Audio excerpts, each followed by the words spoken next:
She entered a man's room by mistake. Next day, she saw him at the company and found out that he's the CEO. Hi, my very, very beautiful family. Welcome back to Mr. Peter Stories. How are you, my beautiful family? I missed you, I love you, and I thank you for being here with me again. Before we begin today's story, I want to say a powerful prayer for each and every one of you, especially my lovely, strong, and precious sisters.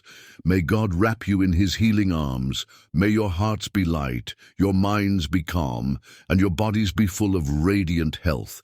May stress, sickness, and sorrow run far from you. May every new day bring you peace, strength, and unshakable joy. You are deeply loved, deeply valued, and never alone. And today I bring you wonderful news. My second daughter, Abena Peter, has just given birth to a beautiful baby girl. Oh, my heart is overflowing with joy, and guess who's taking care of her? Our queen, Binta. She's right by her side, showering her with love and care. And now, my family, I need your help. Please suggest a name for this precious little angel, a name filled with love, strength, and beauty. Share your ideas in the comments. Let's name this little blessing together as one big loving family. Don't forget to like this video, drop a beautiful comment, and spread the love. Now, let's begin today's story with hearts full of love and joy. I love you so much, my beautiful family. The sky erupted with fury, lightning slashing through the darkness as Lisa Garside ran through the deluge. Her thin jacket clung to her curves, offering little protection against the merciless downpour. 23 years of hardship had taught her that the universe rarely showed mercy, and tonight was no exception. "Just perfect," she muttered, her teeth chattering as she fumbled with her phone, squinting at the address her friend Monique had sent. The luxury high-rise loomed before her, its gleaming facade a stark contrast to the rundown neighborhood she called home. Lisa pushed her soaked braids from her face, her dark skin glistening with rain, as she entered the upscale lobby. The security guard eyed her suspiciously, his gaze lingering on her drenched clothes and worn shoes. "I'm here to see Monique Taylor," she said, summoning what dignity she could. "In 2101. The guard's phone rang, distracting him just as lightning struck nearby, plunging the building into momentary darkness. When the emergency lights flickered on, he was busy with the call. Lisa seized the opportunity, slipping past him toward the elevators. Her heart pounded as the elevator climbed to the 21st floor. Monique had promised shelter during the storm, and maybe even connections to a better job. With her grandmother's medical bills mounting and her younger brother's college tuition due, Lisa was desperate for anything that might ease their financial burden. The hallway was dimly lit by emergency lighting when she stepped out. Water dripped from her clothes onto the plush carpet as she searched for 2101, eventually finding it at the end of the corridor. She knocked, but the thunder swallowed the sound. After a second attempt, she tried the handle. To her surprise, it opened. "Monique," Lisa called, stepping into the spacious penthouse. The lights were off, but occasional flashes of lightning revealed sleek, modern furniture and floor-to-ceiling windows, showcasing the storm-ravaged city below. "Hello, it's Lisa." A noise from deeper within the apartment caught her attention. Following it, she found herself in a bedroom doorway, illuminated for one brilliant moment by a flash of lightning. In that instant, her eyes locked with those of a stranger, a tall, powerfully built man with nothing but a towel wrapped around his waist. Water glistened on his broad shoulders and sculpted chest, his caramel-colored skin gleaming in the brief light. He was, without question, the most beautiful man she had ever seen. "You're not room service," he said, his deep voice reverberating. Through her body like thunder, another lightning flash revealed his face more clearly, strong jawline, sensual lips, and penetrating eyes that seemed to read her very thoughts. Lisa's breath caught in her throat. I'm sorry," she stammered, backing away. "I must have the wrong apartment. I was looking for 2101. This is the penthouse, he replied, stepping closer. P801, not 2101. The realization crashed over her. Oh my God! Embarrassment burned through her like fire. I misread. I'm so sorry. The storm and the lights. I should go. She turned to flee, but his voice stopped her. Wait! Lisa froze, her heart hammering against her ribs as he approached. She could smell his cologne, an intoxicating blend of sandalwood and something uniquely his own. When he reached past her to switch on a battery-powered lamp, his arm brushed hers, sending electricity coursing through her body. You're soaked, Joel Wilkins said, his eyes traveling over her with an intensity that made her feel both exposed and exhilarated. And you're shivering. I'm fine, Lisa insisted, though she was anything but. Standing this close to him made coherent thought nearly impossible. At least dry off before you go back out there, he said, gesturing toward the storm raging outside the windows. The power might be out, but I have plenty of towels. Lisa knew she should leave immediately, yet something in his eyes held her in place, a mixture of command and vulnerability that seemed at odds with his powerful presence. I don't make a habit of breaking into strangers' homes, she said, attempting to reclaim some dignity. The corner of his mouth lifted in a smile that transformed his face from merely handsome to devastating. And I don't make a habit of inviting drenched intruders to stay. Seems we're both breaking character tonight. Another deafening crack of thunder made her jump, unconsciously stepping closer to him. For one breathless moment, they stood nearly touching, the space between them charged with something dangerous and irresistible. Joel Wilkins, he said softly, extending his hand. Lisa Garside, she replied, placing her trembling fingers in his. The contact sent a jolt through her entire body, like touching a live wire. His hand engulfed hers, warm and strong, and neither of them seemed able to break the connection. Time, suspended as their eyes held, communicating something wordless and profound. He cleared his throat first, releasing her hand. The bathroom's through there. Take whatever you need. When Lisa emerged from the bathroom wrapped in his plush robe, her wet clothes draped over her arm, she found Joel in jeans and a simple black t-shirt that did little to conceal his athletic build. He had lit several candles, bathing the living room in a warm, flickering glow. Better? He asked, offering her a glass of red wine. Much, she admitted, accepting the drink. Their fingers brushed again, the simple touch igniting something primal within her. Thank you. Joel gestured for her to sit on the leather sofa. So who's Monique, and why were you looking for her in a thunderstorm? Lisa sank into the soft cushions, suddenly aware of how out of place she was in this world of luxury. My friend, she told me she was staying in 2101 and invited me over. I've been trying to text her, but there's no signal. The storms knocked. Out cell service too, Joel said, settling into an armchair across from her. The distance between them felt both too great and not nearly enough. Looks like you're stuck with me for a while. The candlelight danced across his features, highlighting the sharp angles of his face and the intensity in his eyes as they studied her. Lisa took a sip of wine, letting the rich flavor roll across her tongue as she tried to calm her racing heart. And, what do you do, Mr. Wilkins, that affords you a penthouse with a view like this? She asked, gesturing toward the rain-lashed windows. A shadow passed over his face. I run a company, nothing very interesting. I find that hard to believe, Lisa replied, surprising herself with her boldness. Joel leaned forward, his eyes never leaving hers. And what about you, Lisa Garside? What's your story? The genuine interest in his voice caught her off guard. Men like him, wealthy, powerful, rarely cared about women like her beyond what they could take. I'm working 2 jobs while studying nursing, she said, taking care of my grandmother and helping my brother through college. Admirable, he said, and to her surprise, it didn't sound patronizing. Necessary, she corrected. Not everyone has... She gestured around the opulent apartment. All this. A smile played at his lips. True, but not everyone has your fire either.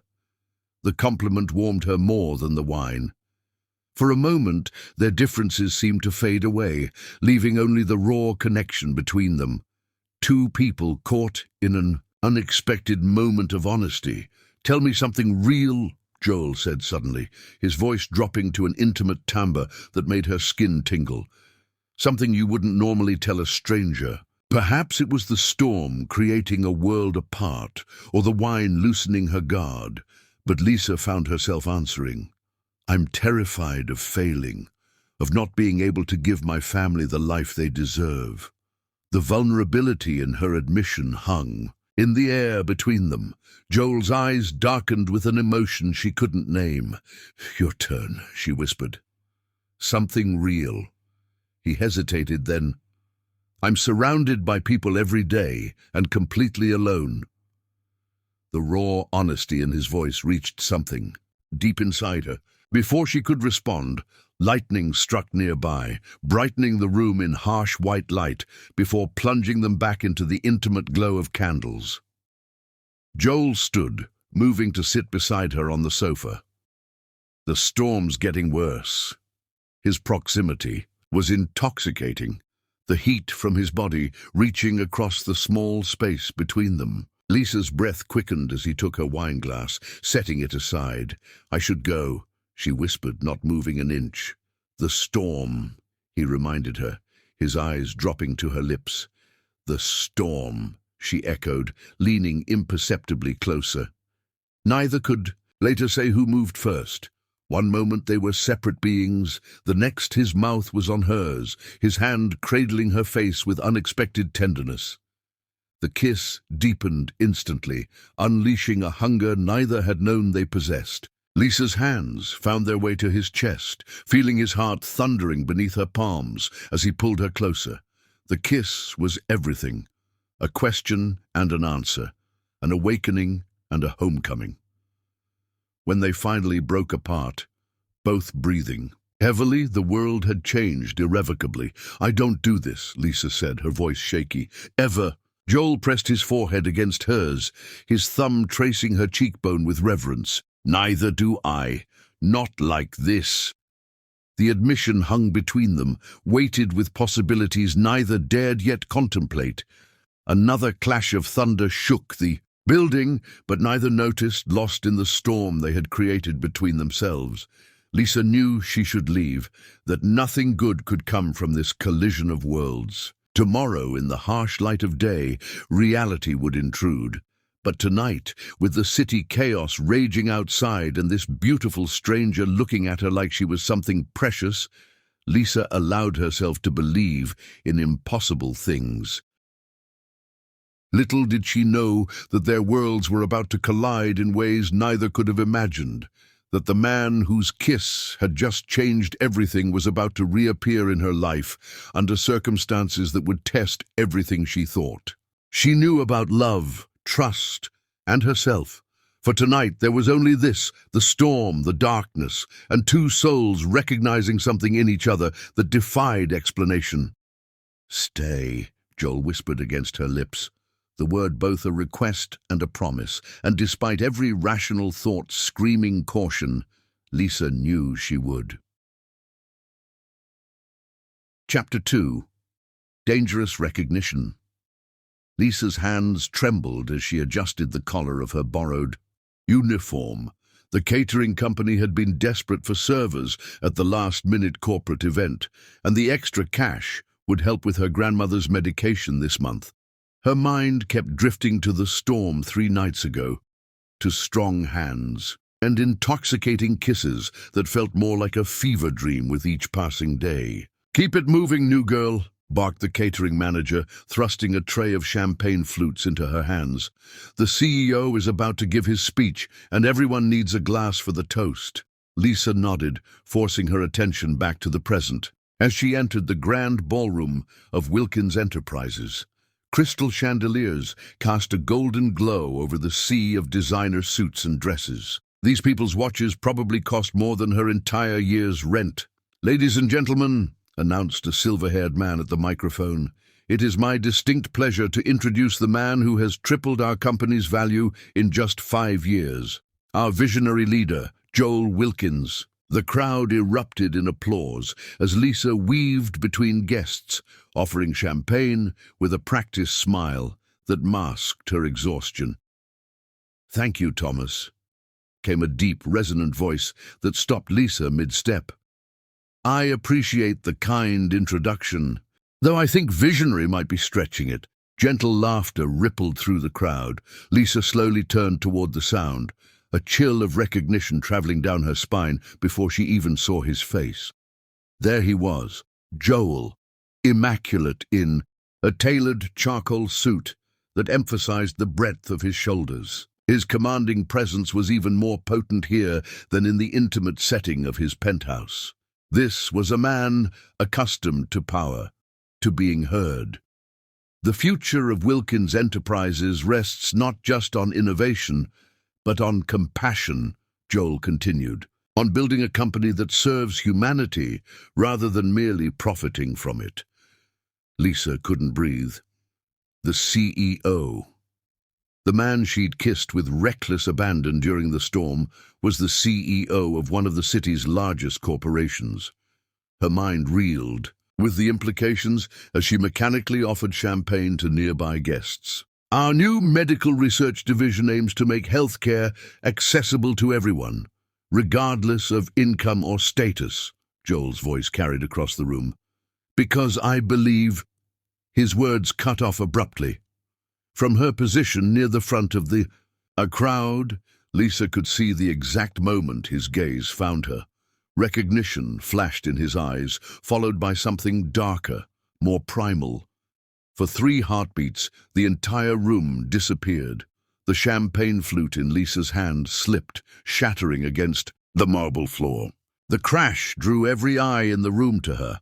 Blood rushed to her cheeks as she knelt to clean up the mess, wishing the floor would open and swallow her whole. "As I was saying," Joel continued smoothly, though Lisa could hear the slight tension in his voice now, "I believe that true success is measured not by what we accumulate, but by what we contribute." The catering manager appeared at Lisa's side, hissing at her to clean up quickly and get back to the kitchen.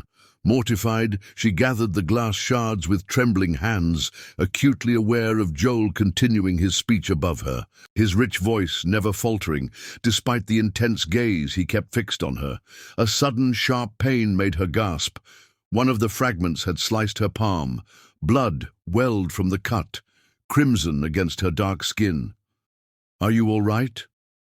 The question came not from the manager, but from Joel himself. In one fluid motion, he had interrupted his speech and materialized beside her, microphone abandoned, the entire room frozen in surprise. The crowd murmured in surprise as their CEO knelt beside. A bleeding server. Lisa looked up into his eyes, those same intense eyes that had gazed at her by candlelight, and found it impossible to speak. "She's fine, Mr. Wilkins," the manager interjected nervously. "Please, don't trouble yourself."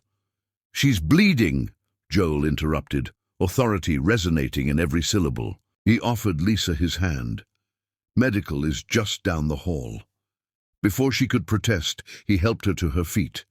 His fingers wrapped around her uninjured hand, the familiar touch sending electricity through her veins.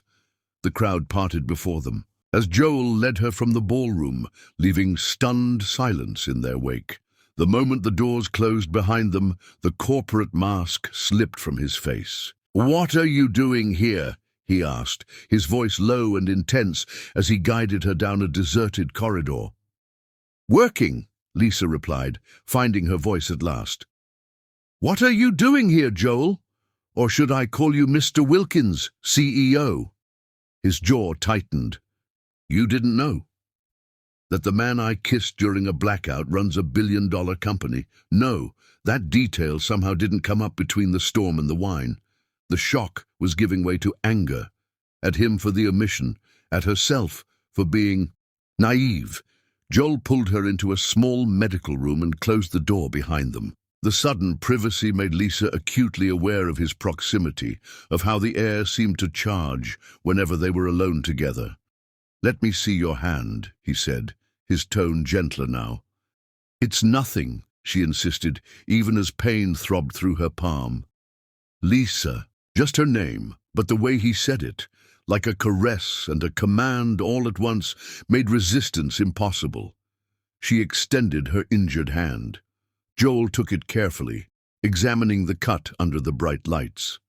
His touch was clinical now, but Lisa couldn't forget how those same hands had tangled in her hair, had pulled her against his body with urgent need. "It's not deep," he concluded, reaching for an antiseptic wipe, "but it needs cleaning." The sting of antiseptic was nothing compared to the confusion swirling within her. "You should get back to your speech," she said. "I'm sure your adoring crowd is wondering where their visionary leader disappeared to." A smile touched his lips as he began bandaging her hand. "They can wait." "That's not how it works for people like me," Lisa said. "We don't get to just walk away from jobs. Some of us need every dollar we can get." Joel's eyes met hers, serious now. "I know this looks bad, that I didn't tell you who I was." "It doesn't matter," she said, though it did. It mattered tremendously.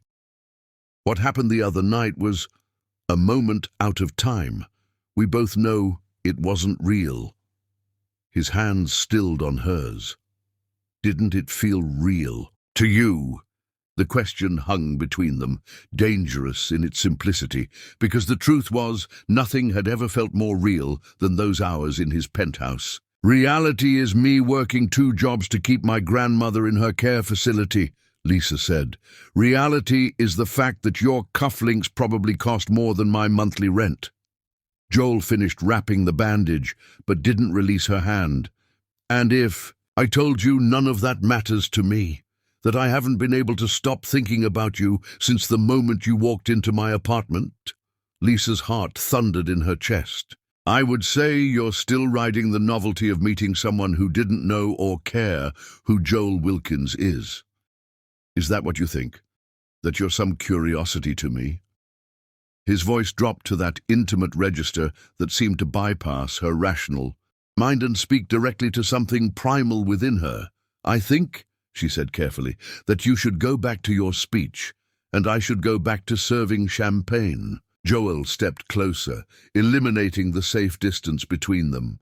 "And if I don't want to?" Lisa felt herself drawn toward him like a satellite caught in a planet's gravity.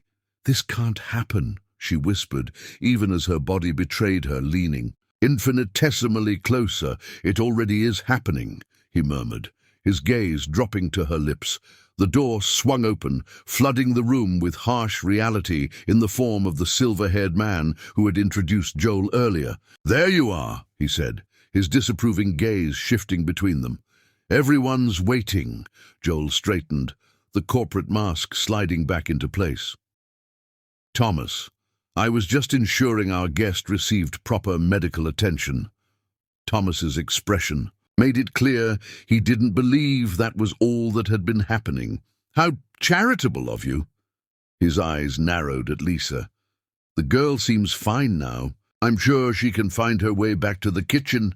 The dismissal stung, but it also broke the spell. Lisa stepped back from Joel, reclaiming her professional demeanor. "Thank you for your assistance, Mr. Wilkins. I should return to work." Something flashed in Joel's eyes, frustration, determination, she couldn't be sure, but he nodded. "Of course." As Lisa moved toward the door, he caught her wrist. "This isn't over," he said quietly, for her ears alone. She slipped from his grasp without answering, hurrying past Thomas and back toward the kitchen. Her bandaged hand throbbed in time with her racing heart. Tears threatened as she pushed through the service doors, but Lisa blinked them back fiercely. She had spent her life being practical, responsible. One kiss, even one that had shaken her to her core, couldn't change who she was or the reality of their different worlds. Yet as she gathered a fresh tray of champagne, She caught sight of Joel returning to the ballroom, commanding every eye, owning every inch of space he occupied. When he began speaking again, his gaze found her unerringly across the crowded room and, in that moment, despite every rational thought screaming caution, Lisa knew with bone-deep certainty that whatever had sparked between them was far from over. It had only just begun. Chapter 3. Secret Glances. 3 days had passed since the gala, and Lisa couldn't shake the memory of Joel's touch, his whispered promise, "This isn't over." Each time she entered the Wilkins Enterprises building for her new temporary filing job in the HR department, her heart raced with equal parts hope and dread that she might see him. The position was a stroke of luck, or perhaps something else. Entirely. The day after the gala, she'd received a call about her application from months ago. The agency claimed an immediate opening had appeared, offering better pay than her previous temp jobs. Lisa couldn't afford to question good fortune, not with her grandmother's care facility threatening to increase rates again. Rain lashed against the windows as Lisa organized employee files, the weather a haunting reminder of the night everything began. The HR office was quiet, most employees already gone for the day. She had volunteered to stay late, needing the overtime pay. "Still here, Ms. Garside." The voice sent a jolt of electricity through her body. Lisa turned to find Joel leaning against the doorframe, jacket discarded, tie loosened, sleeves rolled up to reveal strong forearms. Gone was the polished CEO. This was the man from the penthouse. "Mr. Wilkins," she acknowledged, grateful her voice remained steady despite her thundering heart. "I didn't realize anyone else was still here." "I'm always here," he said with a wry smile, entering the room. The curse of the corner office. Lisa placed a file in the cabinet, creating distance between them. "Is there something you needed from HR?" Joel approached slowly, like a man giving skittish prey a chance to flee. "I wanted to see you." 3 simple words that shattered her carefully constructed defenses. Lisa gripped the edge of the desk, steadying herself. "How's your hand?" he asked, nodding toward the small bandage that had replaced the larger one. "Healing," she replied. "Thank you again for your help." "You disappeared after the gala." There was a hint of accusation in his tone. Lisa met his gaze directly. "Back to reality. My grandmother needed her medication, my brother needed help with tuition payments, and I needed to not complicate my life by whatever this is." Joel was close enough now that she could smell his cologne, the same intoxicating scent from that stormy night. "And what exactly do you think this is?" "A mistake waiting to happen," she answered honestly. "You're the CEO. I'm a temp filing paperwork who serves champagne on the weekends." Rain drummed harder against the windows as lightning illuminated the darkening office. For a moment, they were back in his penthouse, strangers caught in a storm. "Is that really all you see?" Joel asked, his voice dropping to that intimate register that seemed to vibrate through her body. "Job titles." Lisa swallowed hard. "I see an impossible situation. I see a woman I can't stop thinking about," he countered, closing the space between them. "A woman whose kiss has haunted me for days." Her breath caught as he reached out, his fingers gently tracing the line of her jaw. Lisa knew she should step away, maintain professional boundaries, protect her heart from inevitable pain. Instead, she found herself leaning into his touch. "This can't work," she whispered, even as her body betrayed her, craving his proximity. "You don't know that," Joel said, his thumb brushing across her lower lip. "Neither of us knows that." The building suddenly plunged into darkness, emergency lights casting a soft blue glow throughout the office. Lisa gasped, the parallel to their first meeting unmistakable, the universe seemingly conspiring to recreate the moment that had changed everything. "Another blackout," Joel murmured, his face half-shadowed, eyes glittering in the dim light. "Must be fate," Lisa's laugh was shaky, or bad wiring in this part of town. His smile in the ethereal blue light was devastating, transforming his handsome features into something almost otherworldly. I stopped believing in coincidences the moment you walked into my life, Lisa. Some things are meant to be. The raw honesty in his voice broke something loose inside her. Without overthinking, Lisa reached up, her fingers touching his face, tracing the strong line of his jaw. Joel remained perfectly still, letting her explore, his eyes never leaving hers. "I should be worried about getting home," she said softly. "About checking on my grandmother." "I'll have my driver take you anywhere you need to go," Joel promised, turning his face to press a kiss against her palm. "But not yet. Please." The please undid her. Joel Wilkins, powerful CEO, asking rather than taking. In that moment, the gulf between their worlds seemed to narrow. "What do you want from me?" Lisa asked, needing clarity before she fell any deeper. Joel's hands framed her face, his touch reverent. "Time, a chance, you without the weight of who I am or what I have. And what about the weight of who I am and what I don't have?" His answer was to kiss her softly at first, a question, not a demand. When she responded, wrapping her arms around his neck, the kiss transformed, unleashing the hunger they'd both been fighting since the gala. Lisa melted against him, her body recognizing its match, even as her mind screamed caution. Joel's hands slid down to her waist, lifting her onto the desk without breaking the kiss. Papers scattered to the floor, forgotten. "I've imagined this," he confessed against her neck, his voice rough with desire. "Every night since the storm." Lisa's fingers tangled in his hair as his lips traced a burning path along her collarbone. "Joel," she gasped, his name a prayer. And a plea. The emergency lights flickered, momentarily bathing them in darkness before returning. The brief interruption was enough to bring Lisa back to her senses. She was in her workplace, with her boss, the CEO, crossing lines that couldn't be uncrossed. Joel sensed her hesitation, pulling back enough to see her face. "What's wrong?" "This isn't just about us," she said, her voice unsteady.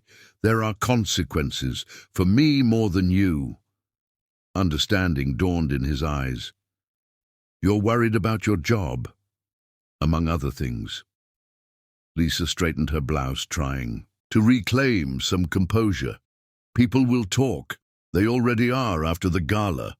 Joel stepped back, giving her space without fully letting go, his hands still resting lightly on her waist. "I would never let that harm you." The sincerity in his voice was almost enough to convince her. Almost. "You can't control everything," she said gently. "No matter how powerful you are." Something vulnerable flashed across his face. "Then let me take you somewhere else. Somewhere it can be just us, without all this." He gestured to the office around. Them. The offer was tempting, dangerously so. "My grandmother, call her. Make sure she's okay. Then let me have tonight with you, Lisa." The way he said her name, like it was something precious, weakened her resolve. What would it be like to step into his world just for one night? To pretend the differences between them didn't matter? Before she could answer, her phone buzzed from her pocket. Lisa pulled it out, concern immediately replacing desire when she saw her brother's name. "Marcus, what's wrong?" she answered, dread pooling in her stomach. Joel watched her expression change as she listened, his own face growing serious. "I'll be right there," she promised, ending the call with hands that had begun to shake. "What happened?" Joel asked, all passion replaced with genuine concern. "My grandmother fell," Lisa said, already gathering her things. "They've taken her to Memorial Hospital. I need to go." Joel didn't hesitate. "My car's downstairs. I'll take you." Lisa paused, the gravity of her reality crashing back. "Joel, I can't." "This isn't about us right now," he interrupted gently. "It's about getting you to your grandmother as quickly as possible. Please, let me help." The sincerity in his eyes undid her protests. Lisa nodded, allowing him to guide her toward the elevator with a supportive hand at the small of her back. As they descended in silence, the intimate bubble they'd created upstairs gave way to the weight of real life. Lisa's heart was torn between worry for her grandmother and awareness of the man beside her, a man who belonged to a different world, yet seemed determined to enter hers. The rain had intensified when they reached the lobby, the storm an echo of how they'd begun. Joel's driver appeared with an umbrella, escorting them to a waiting black sedan. As the car pulled away from the curb, Lisa stared out at the rain-slicked streets, feeling Joel's gaze on her profile. Whatever had started between them would have to wait. Real life, her life, was calling, with all its complications and responsibilities.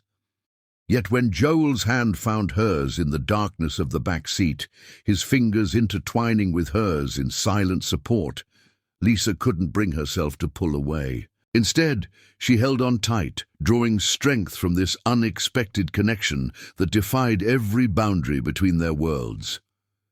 The storm raged on outside, but inside the car, something fragile and powerful was taking root, something neither had been looking for, but now, against all odds, neither seemed able to let go. Chapter 4. The Confession. Memorial Hospital's fluorescent lights cast harsh shadows across the waiting room. Lisa sat rigidly in an uncomfortable plastic chair, her eyes fixed on the double doors leading to the examination rooms. Joel had remained by her side for 2 hours without complaint, his quiet presence more comforting than she cared to admit. "Family of Eleanor Garside," a tired-looking doctor called. Lisa jumped to her feet. "That's my grandmother. Is she okay?" The doctor glanced at Joel before continuing. "She's stable. The fall caused some bruising, but no fractures. However, I'm concerned about her blood pressure medication. Has she been taking it regularly?" Lisa's stomach twisted with guilt. "We had to skip a few days last month. The prescription cost went up and I was waiting for my paycheck." The doctor's expression softened with understanding rather than judgment. "We've adjusted her dosage. She'll need to stay overnight for observation, but you can see her now." Joel, who had remained silent, stepped forward. "Doctor, could you ensure Ms. Garside receives the best available care? Any expenses beyond what insurance covers should be forwarded to this number." He handed the doctor a business card. "Joel—" "No," Lisa protested. "Please," he said quietly, for her ears alone, "let me do this." Before she could argue further, the doctor nodded and led them to her grandmother's room. Eleanor Garside lay against white pillows, her dark skin ashen with fatigue, but her eyes bright with their usual sharpness. Despite her 73 years and fragile health, she radiated dignity. "There's my girl," she smiled, extending a hand to Lisa. "And who's this handsome young man you've brought?" Lisa squeezed her grandmother's hand. "This is Joel. He drove me here." The simplification felt necessary. How could she explain what Joel was becoming to her when she didn't understand it herself? Joel approached the bed with genuine respect. "It's a pleasure to meet you, Mrs. Garside.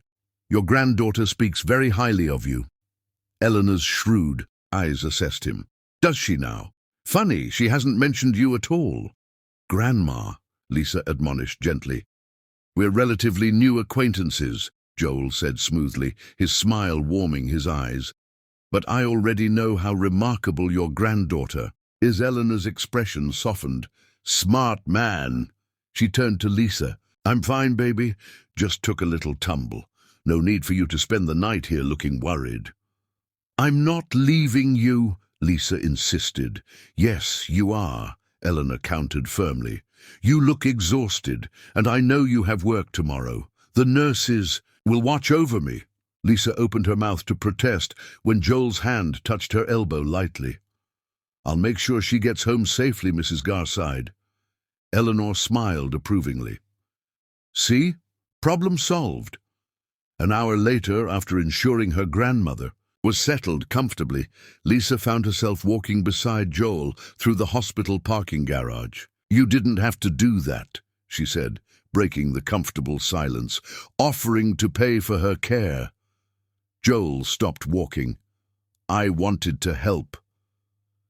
"I can't accept charity." His expression grew serious. "Is that what you think this is?" Rain had begun falling again, the soft patter against the concrete roof creating an intimate cocoon around them. Lisa wrapped her arms around herself, suddenly chilled. "What would you call it?" she asked. Joel stepped closer, his gaze never leaving hers. "Caring. I care about what happens to you, to the people you love." The simple declaration stole her breath. "Why? You barely know me, don't I?" He reached out, brushing a stray curl from her face. "I know you work 2 jobs to support your family. I know you're studying nursing because you want to help people. I know you'd rather struggle than accept help that might compromise your pride."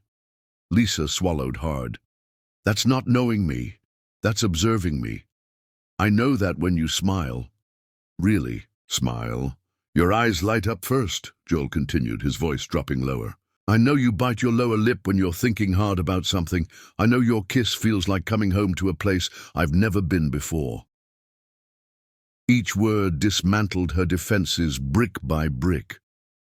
Lisa's heart hammered as Joel moved closer. Still, the scent of his cologne mingling with the clean smell of rain. "And I know," he whispered, "that whatever this is between us terrifies you as much as it does me." "You? Terrified?" Lisa couldn't hide her disbelief. "You run a billion-dollar company. What could possibly scare you?" Joel's laugh held no humor. "The board meeting next week doesn't scare me. Negotiating with ruthless competitors, just another Tuesday." His expression grew vulnerable. "But this, us, scares the hell out of me because it's not something I can control." Thunder rumbled in the distance as they stood facing each other, the truth hanging in the charged air between them. "What do you want from me, Joel?" Lisa asked, her voice barely audible above the rain. "Everything," he answered without hesitation. "But I'll settle for tonight. Have dinner with me.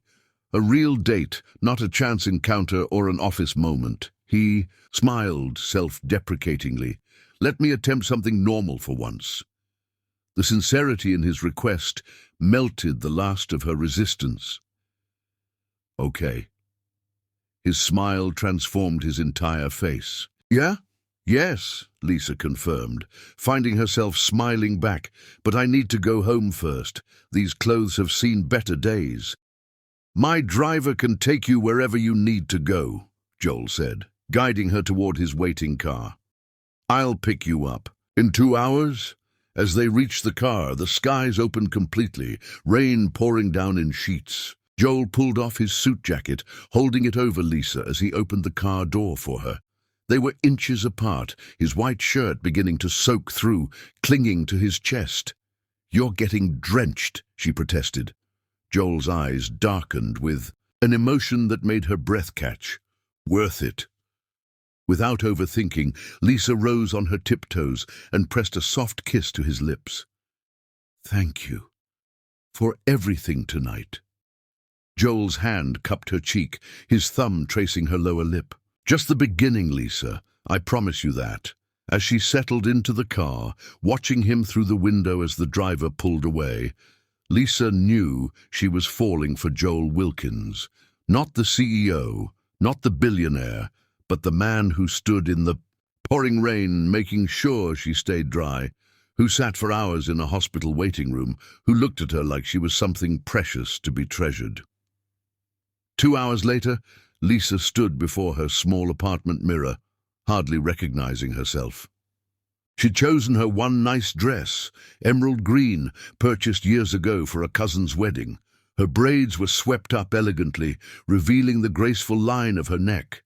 A knock at the door sent her heart racing. Taking a deep breath, Lisa opened. it to find Joel standing there, raindrops glistening in his hair, holding a single white rose. "You look beautiful," he said, his voice rough with sincerity.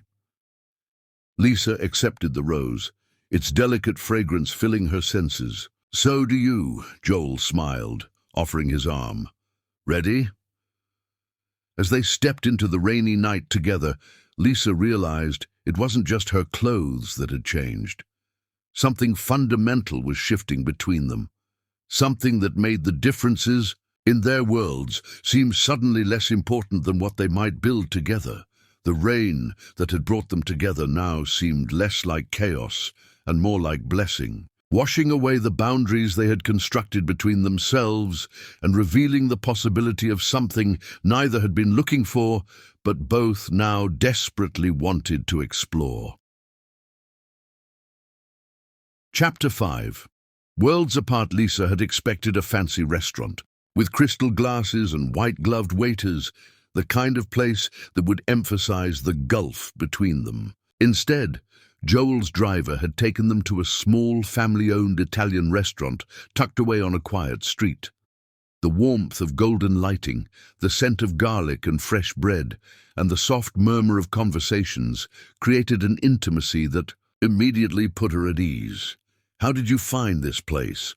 Lisa asked, sipping her wine. "It doesn't seem like the usual CEO hangout." Joel's smile held a hint of nostalgia. "I worked in the kitchen here during college, washing dishes mostly. The owner, Marco, took pity on a broke student and fed me real meals." He nodded toward an elderly man behind the counter who waved back with obvious affection. "Some of the only kindness I experienced during those years." Lisa tilted her head, studying him. "You worked your way through college?" "I assumed that. I was born with a silver spoon," Joel finished, no accusation in his tone. "My father died when I was 12. My mother, she struggled. We lost everything." His fingers traced patterns on the tablecloth, a rare show of nervous energy. "I worked 3 jobs to put myself through school." The revelation shifted something in Lisa's perception. "How did you end up as CEO?" "Luck, timing, and brutal determination," Joel answered honestly. "I started in the mailroom at Wilkins Enterprises, no relation despite the name, and worked my way up. When the company faced bankruptcy 7 years ago, I presented a rescue plan to the board. They were desperate enough to give a 30-year-old operations manager a chance." Lisa reached across the table, covering his hand with hers. "They made the right choice." His eyes met hers with unexpected vulnerability. "The company became my life. There wasn't room for anything else." His fingers interlaced with hers, "Until you crashed into my apartment during a storm." The intimacy of his confession washed over her.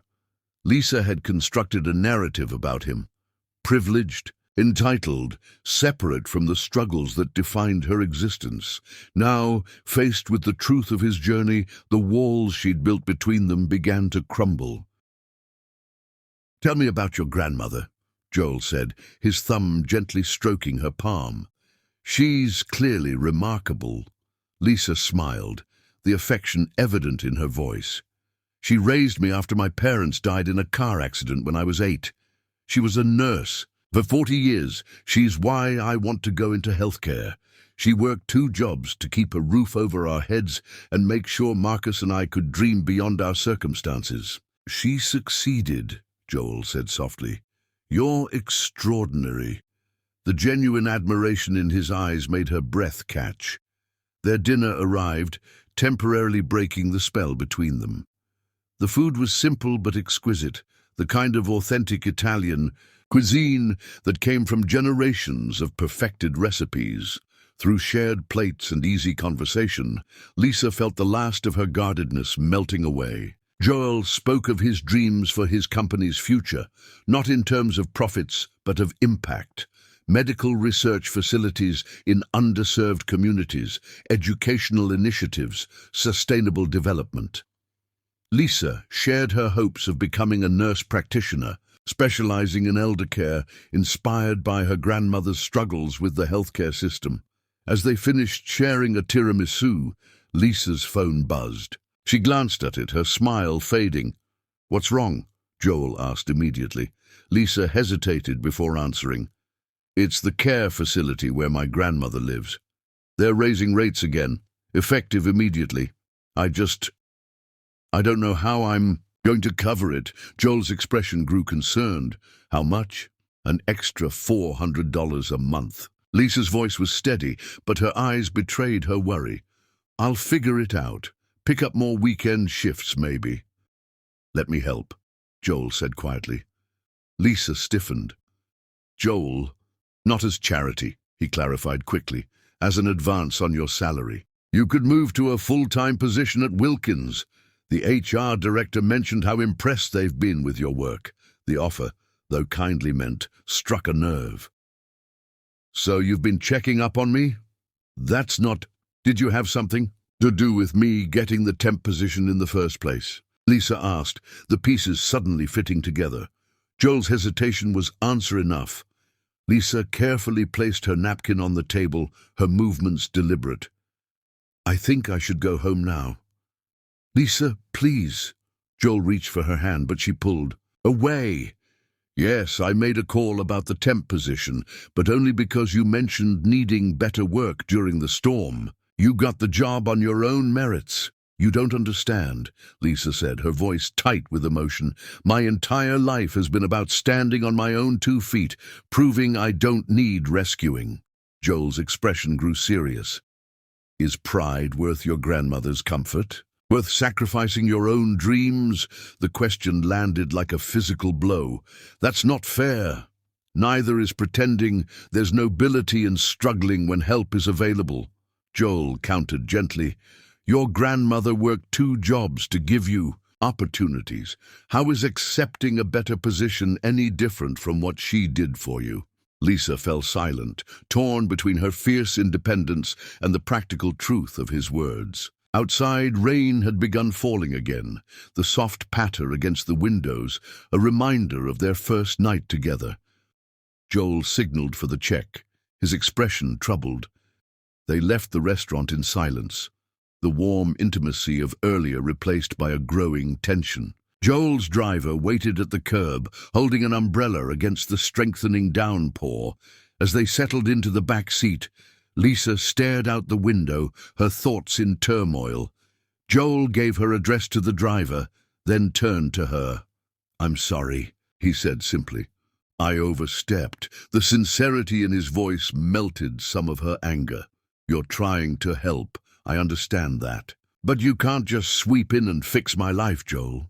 "I know," he conceded. "But is it so wrong to want to make things easier for someone I care about?" The question hung between them, underscoring the fundamental difference in their perspectives.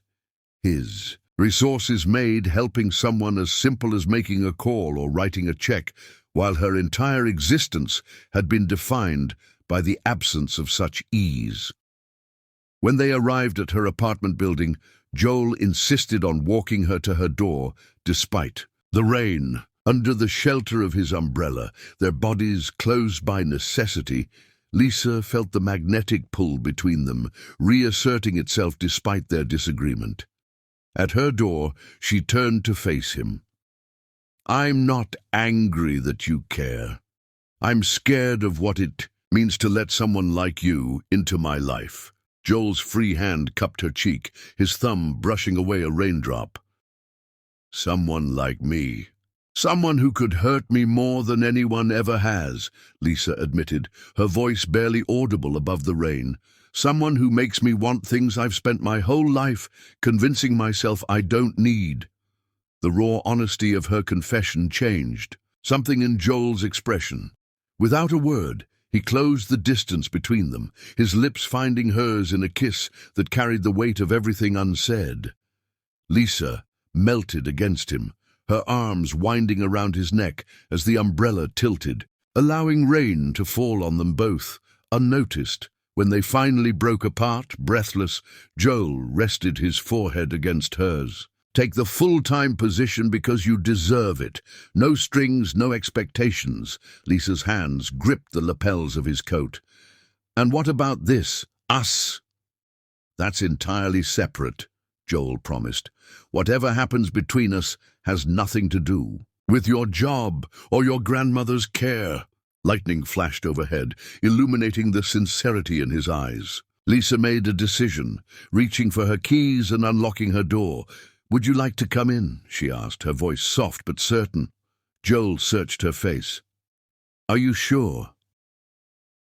In answer, Lisa took his hand and led him inside, closing the door on the storm and the world outside. Her apartment was small but neat. Personal touches everywhere, framed photos of her grandmother and brother, books stacked on every surface, a well-worn couch with colorful throw pillows. "It's not much," she said, suddenly aware of how humble her home must seem compared to his penthouse. Joel looked around with genuine interest, rather than judgment. "It's yours. That makes it beautiful." The simple statement touched something deep within her. Lisa stepped closer, her hands finding his face, tracing the strong line of his jaw. Joel remained still, letting her set the pace, his eyes never leaving hers. "I still don't know how this can work between us," she whispered. "Neither do I," Joel admitted, his honesty disarming. "I just know I've never felt this way before, and I'm not ready to let it go." His words echoed her own feelings so perfectly that Lisa felt the last of her resistance crumbling. Standing on tiptoe, she pressed her lips to his, a kiss that began tender but quickly blazed into something more urgent, more demanding. Joel responded with equal fervor, his arms encircling her waist, drawing her against his body as the kiss deepened. The world outside, with all its complications and differences, seemed to fade away, leaving only this, the undeniable truth of what they felt for each other.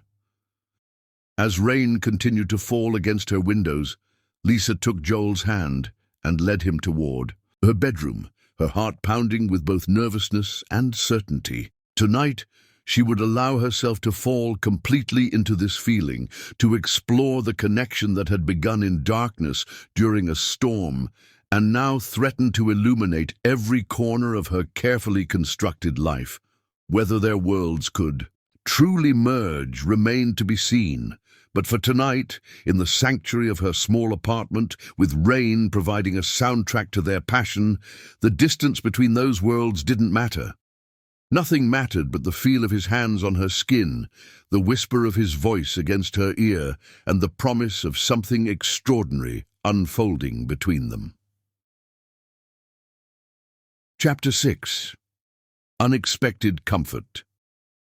Sunlight filtered through Lisa's thin curtains, painting golden streaks across the tangled sheets. She awoke slowly, momentarily disoriented by the unfamiliar weight of an arm draped across her waist. The memories of the night before flooded back. Joel's touch, his whispered words of adoration, the way their bodies had moved together in perfect harmony. She turned carefully to find him watching her, his eyes soft with an emotion that made her heart race. "Good morning," he murmured, brushing a stray curl from her face. Lisa felt suddenly shy, vulnerable in the light of day. "Morning." Joel traced the curve of her shoulder with gentle fingers. "Any regrets?" "No," she answered honestly. "You?" His response was to kiss her, a tender caress that quickly deepened into something more urgent. Lisa melted against him, marveling at how naturally their bodies fit together, how easily he kindled desire within her. The shrill ring of her phone shattered the moment. Reluctantly pulling away, Lisa reached for it on the nightstand, her contentment evaporating as she listened to the caller. "I'll be right there," she promised, ending the call and jumping out of bed. Joel sat up, immediately alert to her distress. "What's happened?" "It's my grandmother," Lisa said, pulling clothes from her dresser with trembling hands. "She had another episode. They've taken her back to Memorial." Without hesitation, Joel rose and began dressing. "I'll come with you." "You don't have to." "I want to," he interrupted gently. "Unless you'd rather I didn't." The simple offer of support without presumption touched something deep within her. Lisa paused her frantic movement, crossing the room to press a quick kiss to his lips. "Thank you," she whispered against his mouth before pulling away to finish dressing. 30 minutes later, they rushed into Memorial Hospital's cardiac unit. Lisa's brother Marcus was already there, his tall frame hunched with worry as he paced the waiting area. He straightened at their approach, his expression shifting from relief to confusion as he registered Joel's presence. "Lisa?" he greeted, embracing her before eyeing Joel with undisguised suspicion. "Who's this?" "Joel Wilkins." Joel introduced himself, extending a hand. "A friend of your sister's." Marcus's handshake was perfunctory. "Right. Some friend to show up at the hospital at 7 a.m. "Marcus?" Lisa admonished quietly. "Not now. How's Grandma?" Her brother's face softened with concern. "Doctor's with her. They think it might be her heart this time." Lisa's knees weakened. Joel's hand found the small of her back, steadying her without a word. "Miss Garside?" A doctor emerged from the nearby room. "Your grandmother is asking for you." Lisa moved quickly, Joel and Marcus following. The sight of Eleanor in the hospital, bed, connected to monitors and looking suddenly smaller than Lisa remembered, sent a stab of fear through her heart. "There's my girl." Eleanor smiled weakly, extending a frail hand. Lisa took it gently, fighting back tears. "What happened to staying out of trouble, Grandma?" Eleanor's gaze moved past Lisa to where Joel stood respectfully near the door. "I see. Your handsome young man is still around." Despite everything, Lisa felt a blush warm her cheeks. "He drove me here." Again, Eleanor noted with a knowing look before her attention shifted to Marcus. "And my boy. Both my babies here." The doctor cleared his throat. "Mrs. Garside needs rest, but I'd like to speak with the family about next steps." In the hallway, the doctor's expression grew serious. "Your grandmother has experienced heart failure. We've stabilized her, but she'll need specialized care moving forward. Medication adjustments, monitoring, possibly surgery. Whatever she needs," Lisa said immediately. "The challenge," the doctor continued gently, "is that her insurance won't cover the specialized facility that would be best for her condition. There are alternatives, but—" "Money," Marcus interrupted bitterly. "It always comes down to money." Lisa squared her shoulders. "We'll figure it out. We always do." Joel, who had remained silent, stepped forward. "Doctor, could you provide information about all the options, regardless of cost? The family should make decisions based on what's best for Mrs. Garside, not just what's affordable." The doctor nodded, handing Lisa several brochures before returning to Eleanor's room. Marcus turned on Joel the moment they were alone. "Who exactly are you to insert yourself into our family business?" "Marcus!" Lisa exclaimed. "No, it's a fair question," Joel said calmly. "I care about your sister and, by extension, your grandmother. I simply want to help if I can." "We don't need charity from my sister's new boyfriend," Marcus snapped. Lisa placed a restraining hand on her brother's arm. "Stop it. Joel has been nothing but supportive." Marcus's expression softened as he looked at his sister. "I'm sorry, Liz. I'm just worried, and I don't like feeling helpless." "I know," she soothed. "Neither do I." Joel's phone buzzed. He checked it briefly before touching Lisa's shoulder. "I need to take this work emergency. Will you be okay?" "Go," she assured him. "I've got Marcus here." Joel hesitated, clearly torn. "I'll come back as soon as I can." After he left, Marcus gave Lisa a pointed look. "So, friend, huh? Want to tell me what's really going on?" Lisa sank into a waiting room chair, suddenly exhausted. "I barely know myself. It's all happened so fast." "He's obviously rich," her brother observed, "and interested in more than friendship." "It's not about his money," Lisa insisted. Marcus sat beside her. "Be careful, Liz. Men like that, they don't usually end up with women from our neighborhood." The statement echoed her own fears, but something in her rebelled against the assumption. "Joel's different." "For your sake, I hope so," Marcus said, unconvinced. "But right now, we need to focus on Grandma. These facilities the doctor mentioned, we can't afford any of them. Reality crashed back, sweeping away the magical bubble she'd existed in with Joel. Lisa studied the brochures, her heart sinking at the costs listed. Even with her new full-time position, they couldn't come close.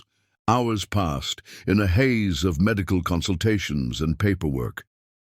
Lisa contacted her jobs, arranging time off, while Marcus called his college professors to explain his absence. By evening, exhaustion had settled deep in Lisa's bones as she sat beside her sleeping grandmother, holding her hand. A soft knock at the door made her look up. Joel stood there, his tie loosened, his expression tentative. "May I come in?" he asked quietly. Lisa nodded, too tired for words. Joel entered, setting a bag on the side table. "I brought you some food and clothes from your apartment." He handed her the spare key she'd given him that morning. "Your brother?" "Cafeteria," she answered. "Thank you for this." Joel pulled a chair beside hers. "How is she?" "Stable," Lisa said, her voice cracking. "But she needs specialized care we can't afford." Joel took her free hand in his. "Lisa, please, let me help." "You don't understand," she whispered, tears finally spilling. "It's not just this crisis. It's everything. Her ongoing care, my brother's tuition, the apartment." She looked up at him, vulnerable and honest. "What happens when you get tired of playing savior to the struggling girl from the wrong side of town?" Pain flashed across Joel's face. "Is that what you think this is?" "I don't know what this is," Lisa admitted. "Everything's happening so fast. A week ago, you were a stranger." Joel's grip on her hand tightened. "I can't explain it either. But I know what I feel for you is real." He hesitated before continuing. "I don't want to overstep again, but there's something you should know. The company has a program, Employee Family Medical Support. Your grandmother would qualify." Lisa stared at him. "What kind of program?" "One that should have been better publicized," Joel said, a hint of self-recrimination in his tone. "It provides supplemental coverage for dependents of employees. I've already spoken with HR about adding your grandmother." "You did what?" Lisa pulled her hand away. "Without talking to me first?" I asked about the program's details. Joel clarified calmly. "Nothing has been done. The decision is entirely yours." Lisa stood, needing distance. "This is exactly what I meant. You sweep in with solutions that just happen to bypass all the struggles I've faced my entire life.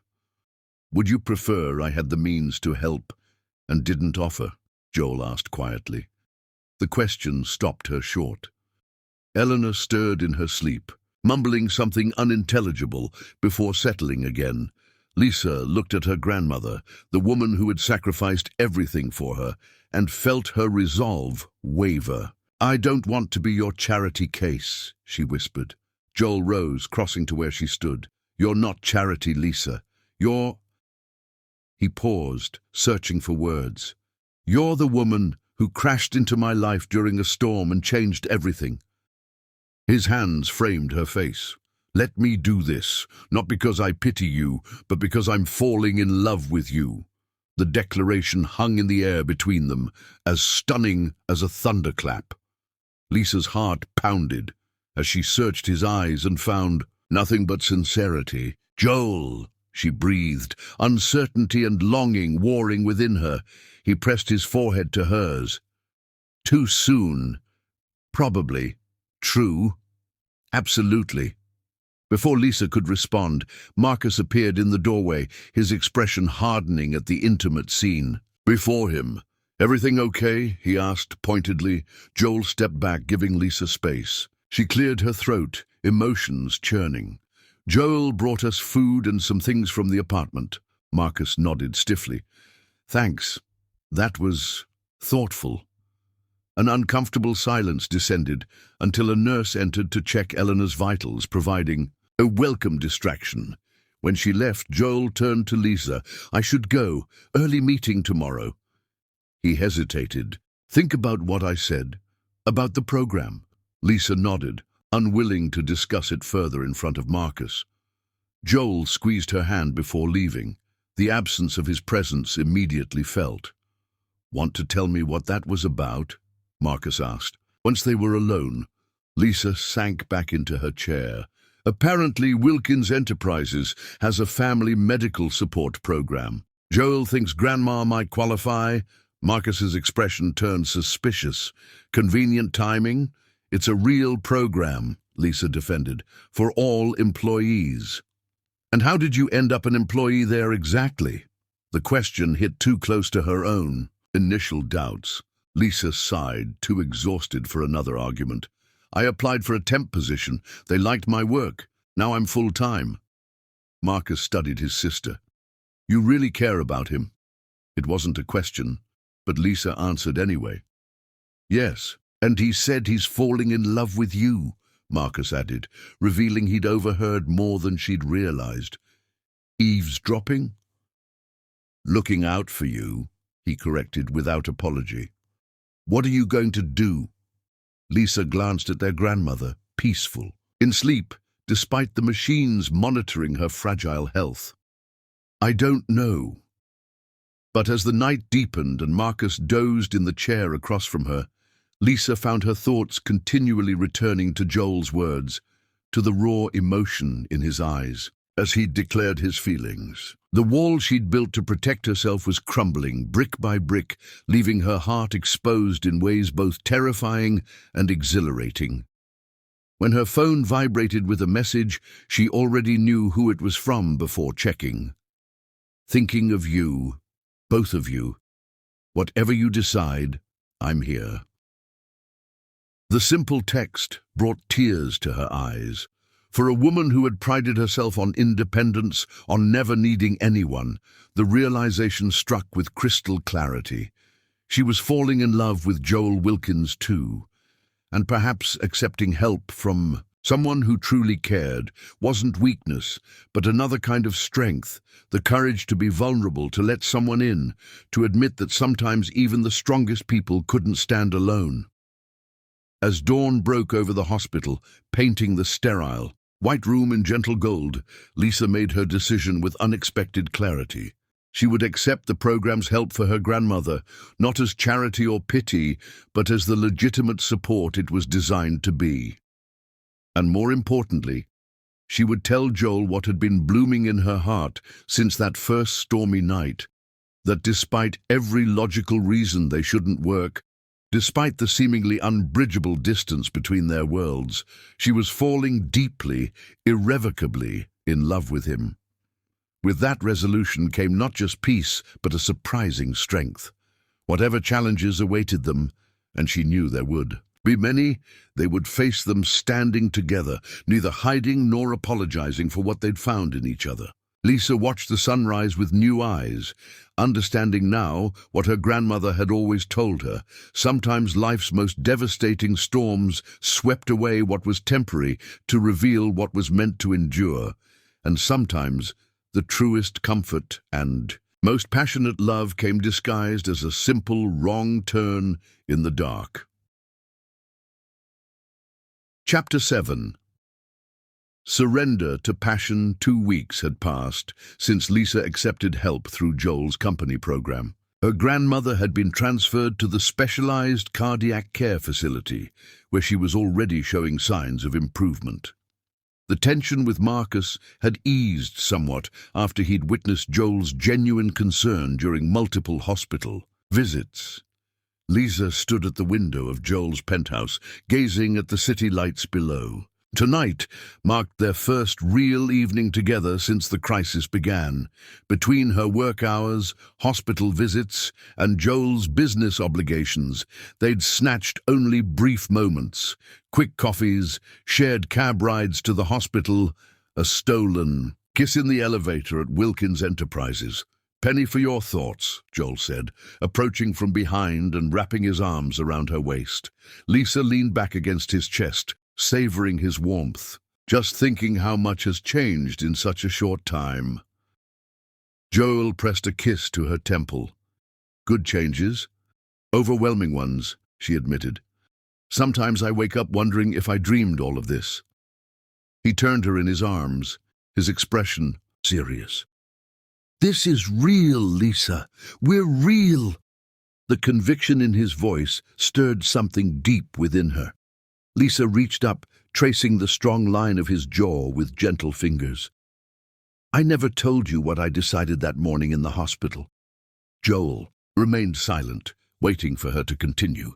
"I was going to tell you that I'm falling in love with you too," she whispered, vulnerability naked in her voice. His eyes darkened with emotion. "And now?" "Now I know it for certain," Lisa confessed. "I love you, Joel, despite every reason I shouldn't, every difference between us. I love you." Joel's response was immediate and passionate, his mouth claiming hers in a kiss that spoke volumes.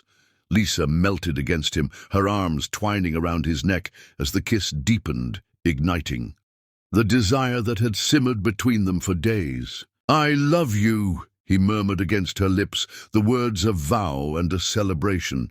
"I've never said that to anyone before." The admission made Lisa's heart soar. She pulled back slightly, meeting his gaze. "Show me." Understanding flashed in Joel's eyes. Without another word, he swept her into his arms, carrying her toward the bedroom. Unlike their first night together, urgent and driven by months of built-up tension, this time held a new depth, an acknowledgement of feelings that transcended physical desire. Joel laid her gently on his bed, his eyes never leaving hers as he slowly unbuttoned her blouse. "You're so beautiful," he whispered, reverence in his touch as he exposed her skin inch by inch. Lisa reached for him, pulling him down for another kiss as her hands worked the buttons of his shirt. Soon they were skin against skin, every barrier between them discarded. Joel took his time, worshipping her body with his hands and mouth until Lisa was trembling with need. "Joel!" she gasped, arching against him. "Please!" When they finally joined, it was with an intensity that stole Lisa's breath. Joel moved above her, his gaze locked with hers in unspoken communion. This wasn't just passion, it was connection, belonging, a merging that transcended the physical. After, as they lay tangled in the sheets, Lisa's head resting on Joel's chest, a comfortable silence enveloped them. His fingers traced lazy patterns along her spine while she listened to the steady rhythm of his heartbeat. "I want to show you something," Joel said suddenly, pressing a kiss to her hair before slipping from the bed. Lisa propped herself up on her elbows, watching as he retrieved a folder from his desk and brought it back to bed. His naked form moved, with unconscious grace, powerful and beautiful in the soft lamplight. "What's this?" she asked as he settled beside her again. Joel opened the folder, revealing architectural drawings. "Remember how I mentioned wanting to expand our medical research division? These are the plans for a new community health center in your neighborhood." Lisa sat up, pulling the sheet with her as she studied the renderings. "This is incredible. When did this happen?" "The idea has been in development for months," Joel explained. "But your grandmother's situation made me fast-track it. The center will provide specialized cardiac care, among other services, and operate on a sliding-scale fee system. So people won't have to choose between medicine and rent," Lisa murmured, tracing the outlines of the building with her finger. Joel watched her reaction carefully. "What do you think?" "I think it's amazing," she said honestly. "This will help so many families like mine." Relief softened his features. "There's something else." He hesitated, uncharacteristically nervous. "I'd like you to be involved. Professionally. I mean, as a liaison between the center and the community." Lisa blinked in surprise. "Me? But I don't have my nursing degree yet." "You know the neighborhood, the people, their needs," Joel explained. "And you're finishing your degree soon. This center won't be operational for at least 9 months. Perfect timing for when you graduate." The opportunity was everything Lisa had dreamed of, meaningful work that would directly benefit her community. Yet doubt crept in. "Is this because of us? Because we're together?" Joel took her hands in his. The center was planned before I met you. The liaison position would be yours based on merit, not our relationship. Anyone who knows your work ethic and compassion would agree you're perfect for it. His sincerity was unmistakable, but Lisa needed to be certain. I won't be a token, Joel. I can't be the poor girl from the projects that the CEO elevated to make himself feel good. You could never be anyone's token, Joel said firmly. You're too brilliant, too strong. This is a legitimate position that needs filling, and you're genuinely qualified. He paused, his thumbs rubbing gentle circles on her palms. But if it makes you uncomfortable, I understand. The offer stands either way. Lisa studied his face, finding nothing but honesty in his expression. This was the man she'd come to love. Thoughtful, respectful of her boundaries, passionate about making a difference in the world. I'll think about it, she promised, leaning in to kiss him softly. Joel smiled against her lips. That's all I ask. Later, as Joel slept beside her, Lisa gazed at his face, relaxed and vulnerable in sleep. How had this happened? A month ago, he'd been a stranger. Now he was the center of her world, a man who saw her, truly saw her, and loved her, not despite her circumstances, but inclusive of them. Her phone buzzed on the nightstand. Careful not to wake Joel, Lisa reached for it, surprised to see a text. From Marcus at this late hour. Need to talk to you. Something's come up. Don't mention to your CEO boyfriend yet. A chill ran through Lisa. Marcus had been more accepting of Joel lately, making the message's tone particularly concerning. She typed a quick reply. What's wrong? Marcus's response came immediately. Not over text. Meet me for coffee tomorrow morning, early. Unease settled in Lisa's stomach as she set the phone aside. Joel stirred beside her, his arm instinctively reaching for her even in sleep. Lisa curled against him, drawing comfort from his warmth as she tried to quell her growing anxiety. Whatever Marcus needed to discuss, it couldn't be good. For tonight, though, she would savor this moment of perfect happiness, the feel of Joel's body against hers, the knowledge that they loved each other, the dream of a future together that suddenly seemed possible. Morning would come soon enough, with its complications. Tonight belonged to them alone. Dawn found Lisa slipping quietly from Joel's bed, leaving a note explaining she had an early meeting with her brother. Joel had mentioned breakfast plans, and guilt tugged at her for the omission. But Marcus's request had been clear. She met him at a small coffee shop near their grandmother's facility. Marcus was already there, tension evident in the set of his shoulders. What's going on? Lisa asked after ordering, noting the dark circles under her brother's eyes. Marcus slid a tablet across the table. Have you seen this? Lisa looked down. At the screen, her blood turning to ice. It was a gossip site with the headline, Wilkins Enterprises CEO's charity case lover. Beneath it was a grainy photo of Joel helping her into his car outside the hospital.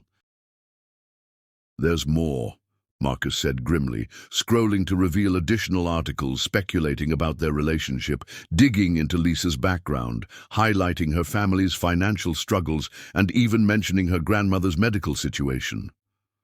How did they get this information? Lisa whispered, her hands shaking. Someone's talking, Marcus said. The timing is suspicious too. Right when Joel announces this new health center in our neighborhood. Lisa's mind raced. The articles painted their relationship as a publicity stunt, suggesting Joel was using her to enhance his philanthropic image while she was using him for financial gain.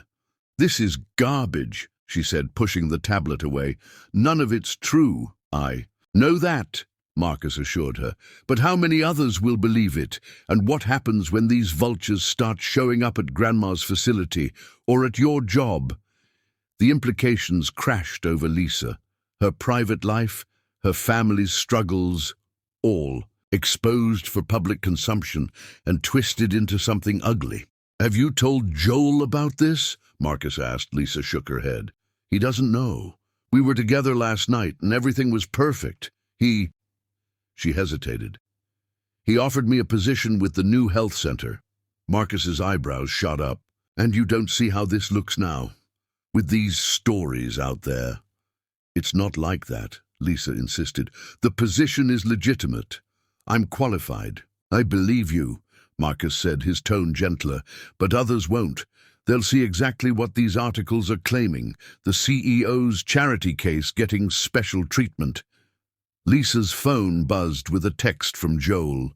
Miss you this morning? Hope everything's okay with Marcus. Love you. The simple message brought tears to her eyes. Something so genuine, so sacred between them, had been twisted into tawdry gossip for strangers' entertainment. What are you going to do? Marcus asked, concern etched in his features. Lisa met her brother's gaze, the full weight of the situation descending upon her. Her relationship with Joel had transformed her life in ways she never imagined possible. Her grandmother receiving care that once seemed unattainable, her career advancing beyond her hopes, the promise of making real change in her community through the health center. But until now, she'd been naive about the price of loving someone in the public eye, someone whose every move was scrutinized and judged. I need to talk to Joel, she said finally, gathering her belongings with renewed determination. We face this together or not at all. As she stepped into the rain-washed morning, Lisa braced herself for the difficult conversation ahead. She loved Joel with a depth that sometimes frightened her, completely, unquestionably, with every fiber of her being. But was even that powerful love enough to withstand the merciless storm gathering around them? Could what began in the intimate darkness of a power outage survive beneath the harsh, unforgiving spotlight of public attention? With each step toward Joel's penthouse, Lisa felt the crushing pressure of their colliding worlds. Yet beneath the fear and doubt, a deeper truth burned steadily. What they had discovered in each other was worth fighting for with everything they had, worth protecting at any cost, worth sacrifices neither had anticipated making. The question, hanging over her like the gathering storm clouds, was not whether their love would endure, but what, or who, would have to be sacrificed to preserve it. Chapter 8. Family Resistance. By the time Lisa reached Joel's penthouse, her hands were trembling. The doorman had given her a curious look. No doubt he'd seen the gossip articles too. When Joel opened the door, his smile quickly faded, seeing her expression. "What's wrong?" he asked, guiding her inside. Lisa handed him her phone, open to one of the articles Marcus had shown her. Joel's face hardened as he scrolled through it. "How did you find this?" he asked quietly. "Marcus showed me. There are more." Lisa paced the living room. "They're painting me as a gold digger and you as—" "I don't care what they say about me," Joel interrupted, setting the phone down, "but I won't let them drag you through the mud." His protective tone warmed her heart despite everything. "This is what dating you means, isn't it? Public scrutiny, nasty speculation." Joel approached, taking her hands. "Unfortunately, yes. I should have prepared you better." His thumbs traced gentle circles on her palms. "I'm so sorry, Lisa." "It's not your fault," she said, meaning it. "I just don't understand where they got all this information about my family." Joel's expression shifted. "I have a suspicion. Come with me." He led her to his home office, pulling up his calendar on the computer. 3 days ago, I had lunch with Thomas Blackwood, the board member you met at the gala. He asked a lot of questions about you, about our relationship. You think he leaked this? Thomas has always been traditional. He didn't approve when I announced the community health center. Joel's jaw tightened. He thinks I'm being influenced by personal feelings rather than business sense. Is he wrong? Lisa asked softly. Joel turned to her, his eyes sincere. The health center was planned before I met you, but meeting you, loving you, it's made me more certain about the kind of legacy I want to build." He took her face in his hands. "You haven't changed my business priorities. You've affirmed them." Lisa leaned into his touch. "What do we do about these articles?" "My PR team can handle the press," Joel said. "But I'm more concerned about you. How are you feeling?" "Exposed," Lisa admitted. "My grandmother's illness, my financial struggles, it's all there for anyone to read and judge." Joel's phone rang before he could respond. Glancing at it, he grimaced. "It's my mother. She must have seen the articles." He hesitated. "I should take this." Lisa nodded, steeling herself as Joel answered. She could hear only his side of the conversation, but his mother's displeasure was evident from his responses. "Yes, I've seen them. No, it's not a publicity stunt. Mother, that's enough." His voice hardened. "I love her. No, I don't care what the board thinks. This isn't the 1950s. After another moment, he sighed deeply. "Fine, tonight." When he hung up, Joel looked both annoyed and resigned. "My mother insists on meeting you. Tonight. Family dinner at her house." Lisa's stomach knotted. "Your mother thinks I'm using you?" "My mother thinks everyone is using me," Joel said dryly. "Hazard of having money. Maybe I should give her time to cool off." "No," Joel interrupted firmly. "If we hide, it only fuels the gossip. Besides," his expression softened, "I want her to meet the woman I love." His confidence bolstered her courage. "Okay, family dinner. It is." 6 hours later, Lisa sat beside Joel in his car as they approached a sprawling mansion in the city's most exclusive neighborhood. Her simple black dress, the nicest thing she owned, suddenly felt woefully inadequate. "They're going to hate me," she whispered.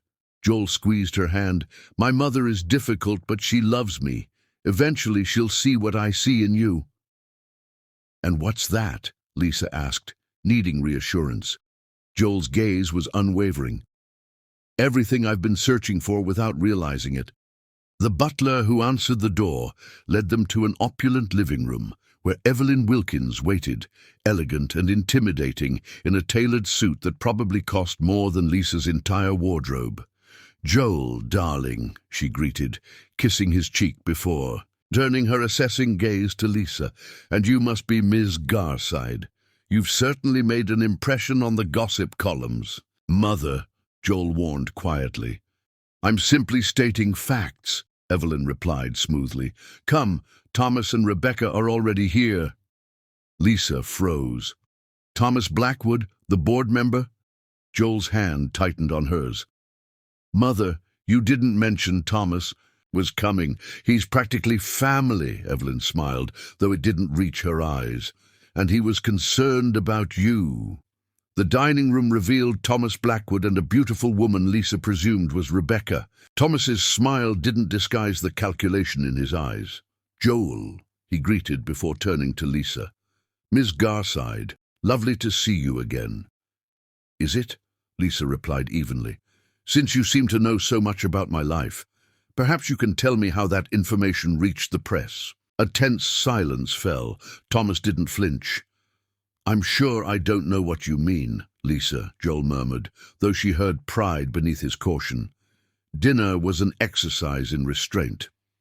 Evelyn asked probing questions about Lisa's background, each one designed to highlight the gulf between their worlds.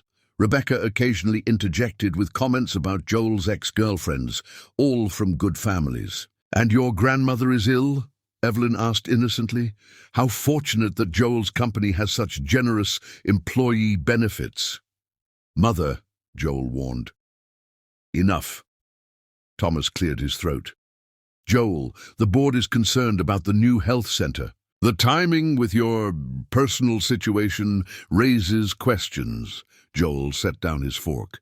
"My personal life has no bearing on a project that was approved months ago." "But the optics," Thomas began. "I don't give a damn about optics," Joel interrupted. "The center serves a community need and makes good business sense. End of discussion." Lisa touched Joel's arm, feeling the tension in his muscles. "The dessert looks lovely, Miss Wilkins," she said, desperate to change the subject. Evelyn's smile was brittle. "Rebecca made it. She's quite the accomplished chef among her many talents." The implication was clear. Rebecca would make a more suitable partner for Joel. Lisa met the woman's smug gaze unflinchingly. After the interminable dinner finally ended, Joel excused them, citing an early morning meeting. In the car, silence stretched between them until Lisa finally spoke. "Your mother hates me." Joel sighed, running a hand through his hair. "She doesn't know you." "She doesn't want to," Lisa pointed out. "And Thomas Blackwood clearly leaked that information to make me look like a gold digger." Joel's hands tightened on the steering wheel. "I'll deal with Thomas." "How?" "He's on your board, and from what I gathered, he's close with your mother." "Lisa," Joel said gently, "this isn't the first time I've disappointed my mother. It won't be the last." The simple statement broke her heart. "Is that what I am? A disappointment?" Joel pulled the car over, turning to face her fully. "You are the best thing that's ever happened to me. If my mother can't see that, it's her loss." He took her face in his hands. "I love you. Nothing, not gossip columns, not board members, not even my mother, changes that." Lisa leaned into his touch. "I love you too, but I'm scared, Joel. Your world, it's so different from mine." "Then we'll build our own," he said simply. "Together." When they reached Lisa's apartment, Joel insisted on coming up. Inside, they found Marcus waiting, his expression grim. "Where have you been?" he demanded. "I've been calling for hours." "We had dinner with Joel's family," Lisa explained, noting her brother's agitation. "What's wrong?" Marcus hesitated, glancing at Joel before answering. "Grandma saw the articles. Someone at the facility showed her. She was upset. They had to sedate her." Lisa felt the blood drain from her face. "Is she okay?" "Stable now," Marcus assured her, "but the doctor said she needs to avoid stress." Joel stepped forward. "I'll have her moved to a private room with restricted visitors." "More special treatment?" Marcus challenged. "That'll just feed the gossip." "I don't care," Joel replied firmly. "Her health comes first." The brothers-in-law stared each other, down until Marcus finally nodded. "Fine. But this is getting out of hand, Lisa. Your private life, Grandma's health, it's all public fodder now." The weight of his words settled heavily on Lisa's shoulders. Joel moved to her side, his arm wrapping around her waist. "We'll get through this," he promised. "Together." But as Lisa leaned against him, she couldn't shake the feeling that their relationship was being tested in ways neither had anticipated. The fairy tale romance that had begun during a chance encounter in a storm now faced hurricanes from all sides. His family, his business associates, the press, even concerns for her grandmother's health. Later, after Joel reluctantly left and Marcus had gone to bed, Lisa sat alone by her window, watching the tapestry of city lights shimmer against the night sky, her phone illuminated with a text from Joel. "Emergency board meeting just ended. Thomas has been suspended pending investigation. Into the leak. They fought me on it, but I don't care. I meant what I said earlier. Nothing changes how I feel about you. We'll face whatever comes next together, always." The message sent conflicting waves of warmth and dread through her body. Joel was fighting fiercely for her, for them, standing his ground against forces that had intimidated her all her life. But at what devastating cost? His once strong relationship with his mother lay in tatters. His carefully cultivated standing with the board was fracturing, and every business decision now faced unprecedented scrutiny, all because he had fallen in love with a woman deemed unsuitable by his world. For the first time since their lips had first touched, Lisa confronted a devastating possibility that twisted like a knife in her heart. that loving Joel might ultimately require letting him go, not because her love was insufficient, but because it was so profound she couldn't bear watching him dismantle the life he'd built, piece by precious piece, sacrificing everything he'd worked for at the altar of their relationship. Tears slipped down her cheeks as she typed her response. I love you. Get some rest. What she didn't add, what she couldn't yet bring herself to say, was that love sometimes meant making impossible choices, and she feared that choice was looming on their horizon like an impending storm, one that might wash away everything they'd built together. Chapter 9. The Ultimate Sacrifice. A week after the disastrous dinner with Joel's family, Lisa sat in the cardiac care facility beside her grandmother, who was finally strong enough for a real conversation. "You've been avoiding him," Eleanor observed, her perceptive gaze steady despite her frail condition. Lisa smoothed the blanket over her grandmother's legs. "I've been busy." "Busy ignoring his calls and texts," Eleanor corrected gently. "I may be old, but I'm not blind," Lisa sighed, unable to deny it. She'd been creating distance, claiming work obligations and grandmother visits while she sorted through her conflicted emotions. "Those tabloid stories hurt you, didn't they?" Eleanor asked. "They hurt you more," Lisa countered. "Your condition worsened because of me, because of my relationship with Joel." Eleanor's frail hand gripped Lisa's with surprising strength. "Don't you dare blame yourself for my old heart acting up. I've survived worse than gossip. But Joel's suspended a board member, his mother barely speaks to him, and the investors are questioning the health center, all because of me." "No," Eleanor said firmly, "because some people can't accept love that crosses their arbitrary boundaries." Lisa's eyes filled with tears. "I love him so much, Grandma. Too much to watch him lose everything." "Is that what he says is happening?" "No," Lisa admitted. "He says I'm worth it, that nothing matters but us," Eleanor smiled. "Smart man." "But what if he regrets it later? What if one day he resents me for costing him his family's approval, his professional reputation?" "Child," Eleanor said, her voice gentler, "you can't make decisions based on what-ifs. Your Joel is a grown man who knows his own mind." Before Lisa could respond, a nurse appeared. "Ms. Garside, there's someone here to see you." "Ms. Wilkins." Lisa froze. "Joel's mother is here." "She's quite insistent," the nurse said apologetically. Eleanor squeezed Lisa's hand. "Go, I'll be fine." In the facility's small waiting area, Evelyn Wilkins sat regally, looking utterly out of place among the worn furniture. She stood when Lisa entered. "Ms. Garside, thank you for seeing me." "Mrs. Wilkins," Lisa acknowledged, steeling herself. "This is unexpected." "Yes, well," Evelyn smoothed her already immaculate jacket.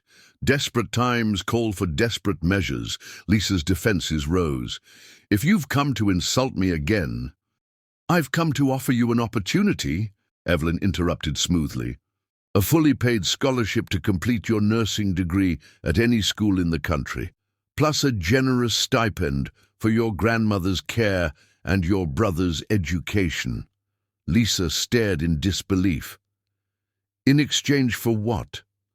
"Leaving my son," Evelyn stated bluntly.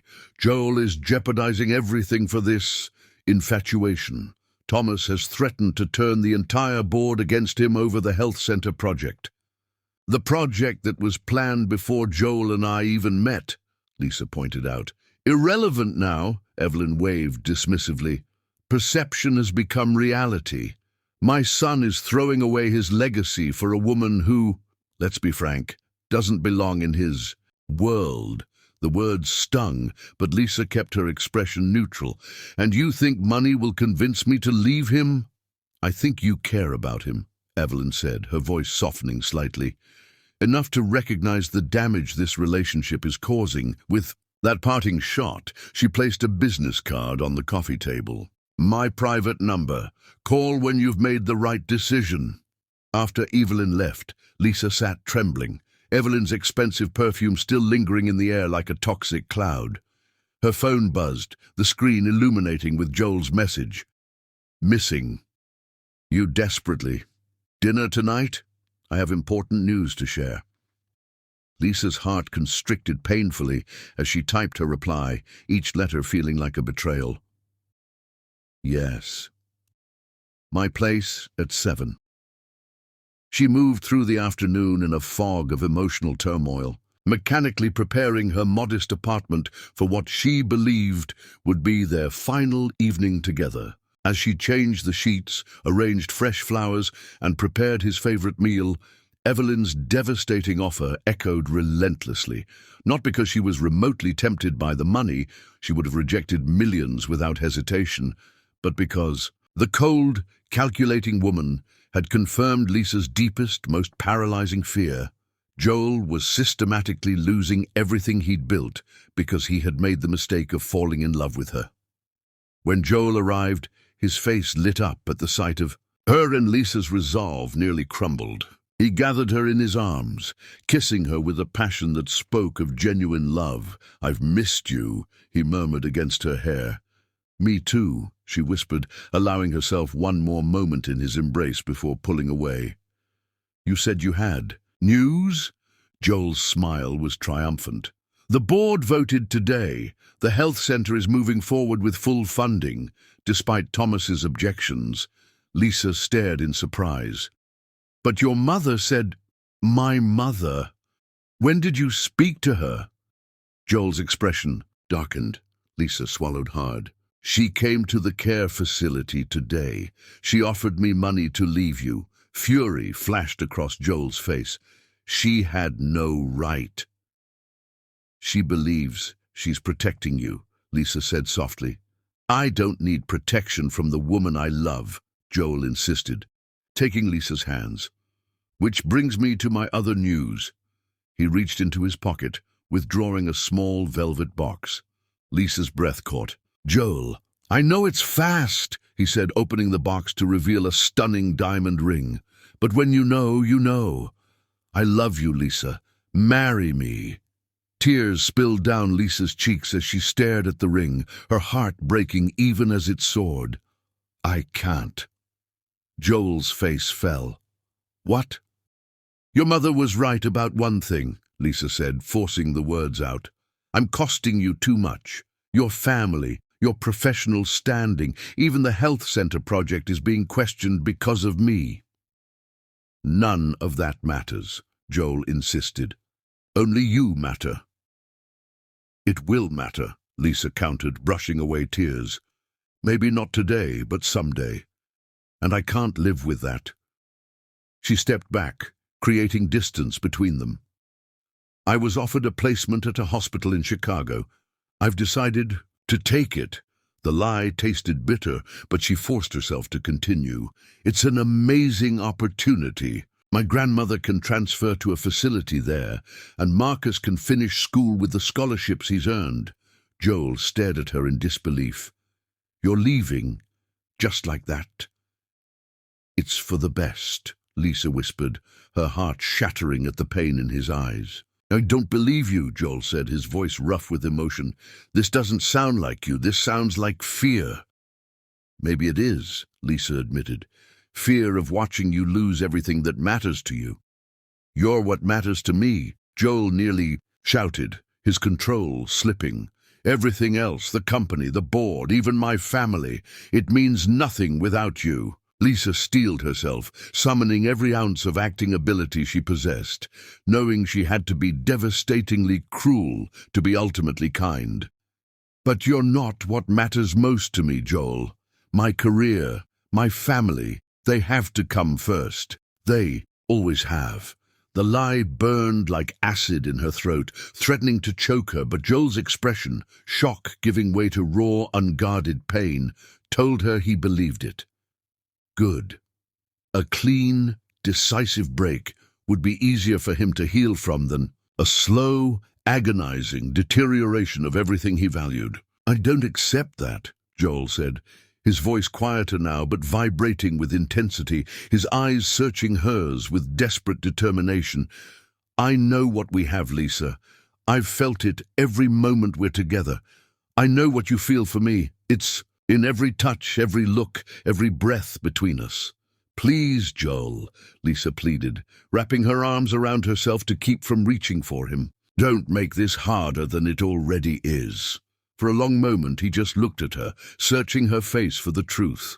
Then, with deliberate movements, he closed the ring box and set it on her kitchen counter. "This belongs to you," he said quietly, "whether you want it now or not." He moved to the door, pausing with his hand on the knob. "I'll respect your decision. But know this, I'll wait for you, however long it takes." After he left, Lisa collapsed to the floor, sobs racking her body. The ring box sat on the counter, a glittering reminder of what she'd just sacrificed. Her phone rang. Marcus calling. She answered with a shaky voice. "Lisa, what's wrong?" her brother asked immediately. "I ended things with Joel," she managed. A beat of silence. "Why would you do that? I thought you loved him." "I do," she whispered. "That's why I had to let him go." Marcus's voice softened. "Liz, that's not how love works. You don't give up on it because things get hard." "His mother offered me money to leave him," Lisa confessed. "She made it clear he's losing everything because of me." "And you believed her? The same woman who brought Thomas to dinner to humiliate you?" Lisa hadn't considered that perspective. She wasn't wrong about the board, about the gossip. So what? Marcus countered. "Joel's a grown man who can make his own choices, and he chose you." A pause.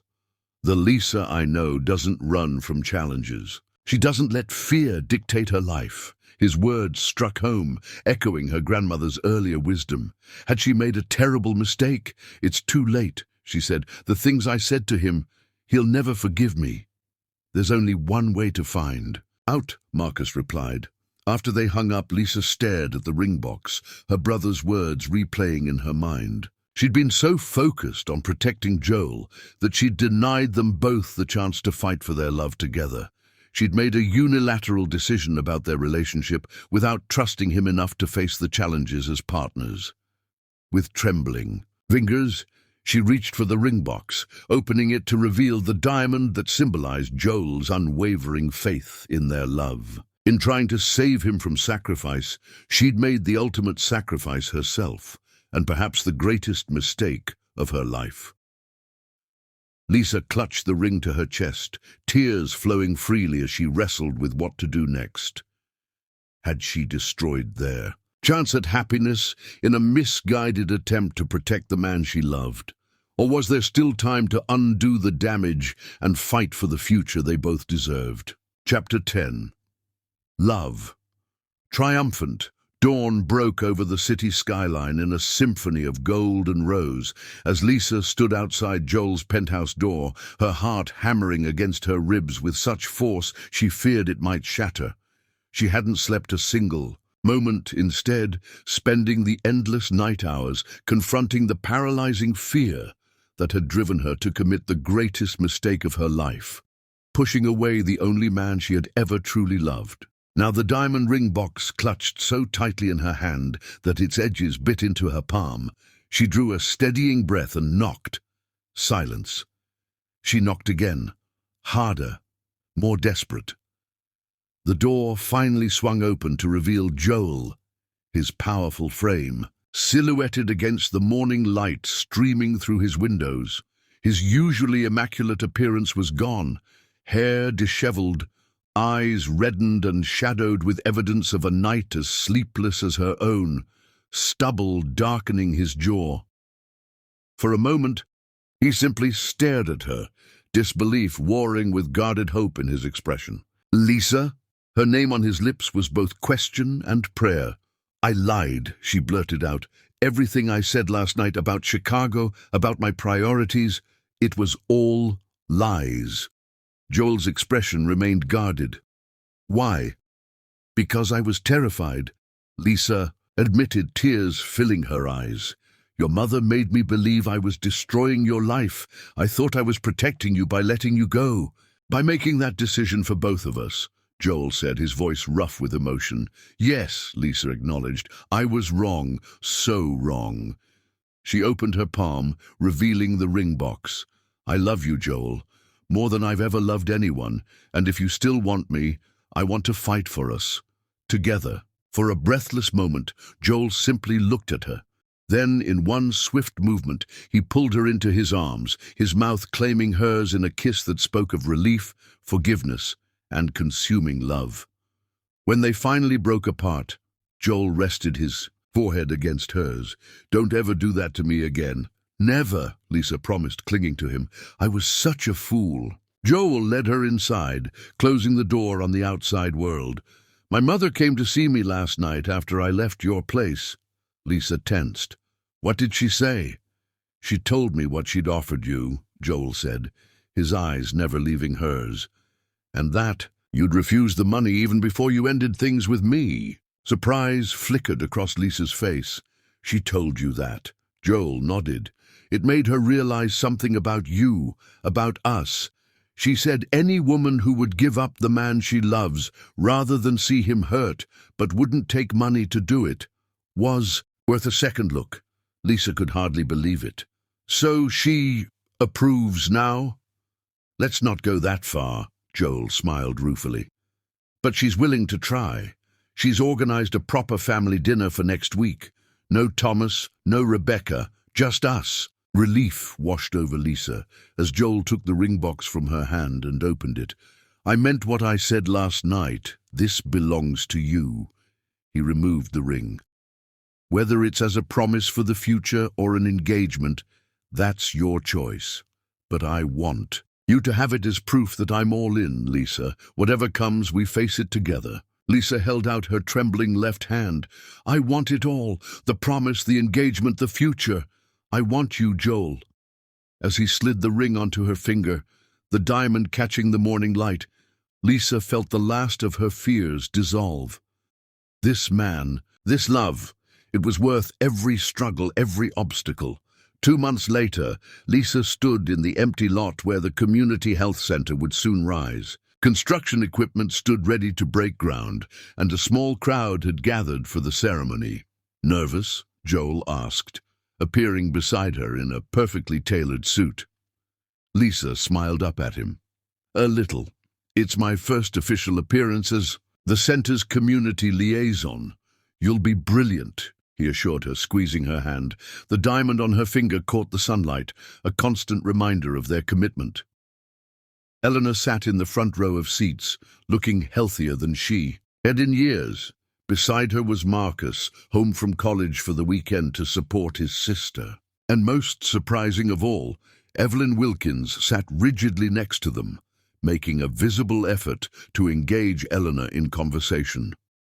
The relationship between the two matriarchs had started rocky, but a mutual love for their families had created an unexpected bridge. Evelyn had even used her connections to help Marcus secure an internship at a prestigious law firm.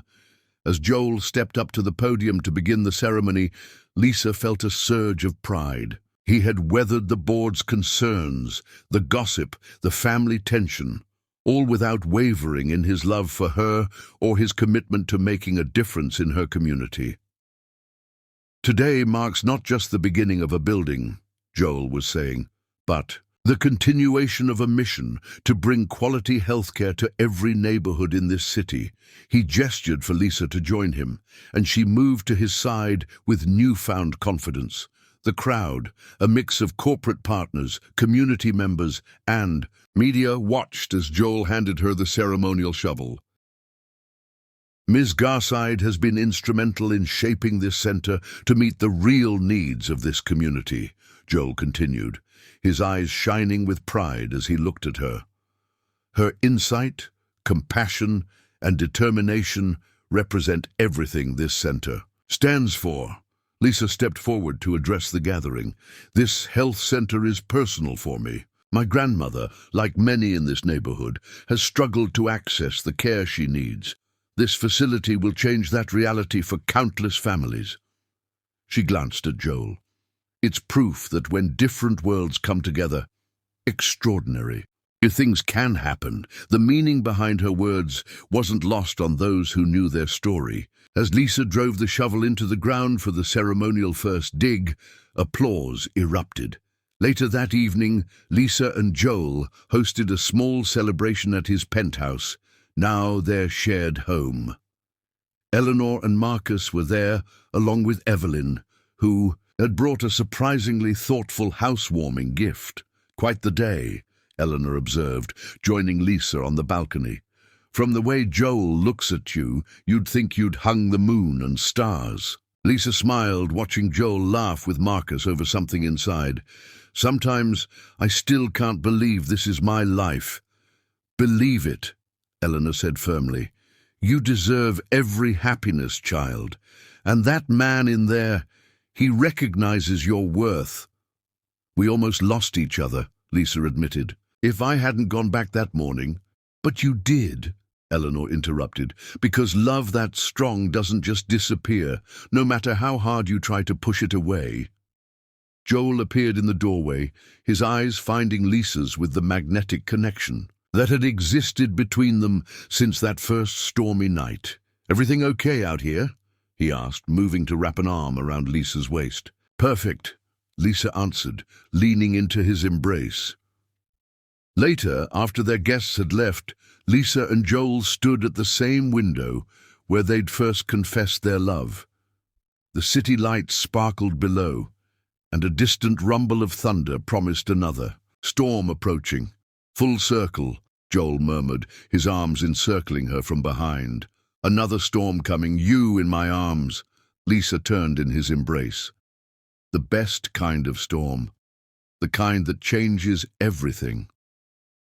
Joel's eyes darkened with desire, the intensity in them making Lisa's breath catch as he lowered his mouth to hers. I love you, Lisa Garside, beyond reason, beyond worlds, beyond anything I thought possible. Soon to be Lisa Wilkins, she reminded him softly, her heart soaring at the way his entire face transformed with joy at those simple words. As the first heavy raindrops began a rhythmic percussion against the windows, Joel swept her into his arms with effortless strength, carrying her toward their bedroom as lightning illuminated the darkening sky. Their journey together had been anything but easy. Crossing between worlds never was, especially worlds that everything and everyone insisted should remain separate. But as Lisa surrendered to the passionate tenderness of the man she loved, his touch igniting her body and soul in perfect harmony, she knew with bone-deep certainty that some loves were worth every struggle, every sacrifice, every excruciating moment of doubt.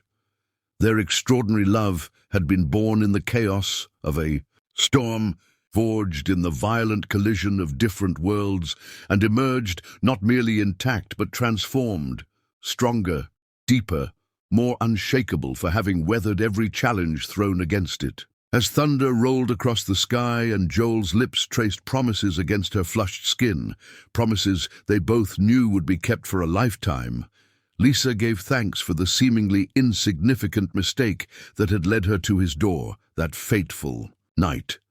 Sometimes, she realized with perfect clarity, getting completely lost was the only way to truly find your way home. And in Joel's arms, in the passionate love they shared, in the life they were building together that bridged all divides, Lisa had finally irrevocably found hers.